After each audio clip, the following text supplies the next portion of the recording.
Elle achetait des livres qui lui parlaient de spiritualité, d'unité, d'émotions positives, de lumière et d'amour inconditionnel. Elle essayait de toutes ses forces d'être parfaite et de l'atteindre ce ciel que ses récits décrivaient. Elle essayait de gommer ses ombres pour atteindre cette lumière. Elle essayait d'être joyeuse alors qu'elle était souvent triste. Elle essayait d'être linéaire alors que tout en elle n'était que chaos et tsunami. Elle essayait d'être calme alors qu'elle sentait la tempête. Elle tentait de répondre à ce que ces sages écrivaient. Mais plus elle lisait, plus elle essayait et plus elle échouait. Elle restait immuablement humaine et duale, avec ses émotions paradoxales. Elle était l'inverse de tout ce qui était écrit. Elle s'écroulait donc accablée et accroupie. Pourquoi donc n'était-elle pas parfaite comme tous ces gens qui savaient, qui étaient des êtres illuminés et éveillés? Épuisée, elle alla se coucher et se mit à rêver. En songe, elle vit une grande salle. D'un côté des hommes cravatés et même certains sages, de l'autre des musiciens, chanteurs et poètes délurés, dans un vaste bordel coloré. Les cravatés ne pouvant tolérer une telle pagaille partirent sur le champ, et il ne restait dans cette salle que tous ces gens étonnants.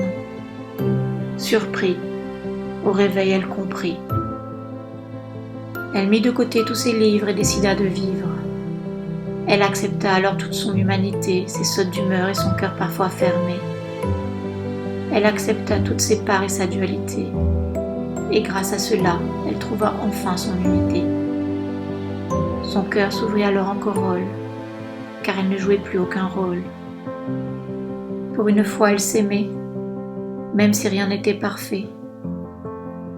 Elle aimait même tout ce qu'elle avait tant cherché à masquer toutes ces années. Elle arrêta donc de se faire violence et entra dans sa propre danse. Elle n'écouta plus les savants, mais son élan vibrant. Elle devint une femme sauvage, capable parfois d'être en rage. Elle pouvait pleurer, car elle en connaissait la beauté. Elle accepta sa nature de femme cyclique, et elle devint magnifique. Elle comprit que tout ce qui vivait en elle était divin, et la lumière vint enfin. Elle ne cherchait plus la perfection linéaire, car elle sentit qu'elle était comme le mouvement de la terre. Elle dansait, chantait et riait maintenant de sa nature paradoxale et cyclique. Et tout en elle était apaisé, car il n'y avait plus besoin de chercher, juste sentir la brise des étoiles sur sa peau et écouter le cantique des oiseaux. Elle était maintenant l'océan qui voyait ses vagues. Elle était la conscience qui vivait ses émotions. Elle était le divin qui vivait dans son corps humain. Elle était l'espace infini qui vivait le temps fini. Elle était le calme qui regardait ses tempêtes. Elle était l'unité qui vivait sa dualité. Tout en elle s'était réuni et elle vivait sa vie.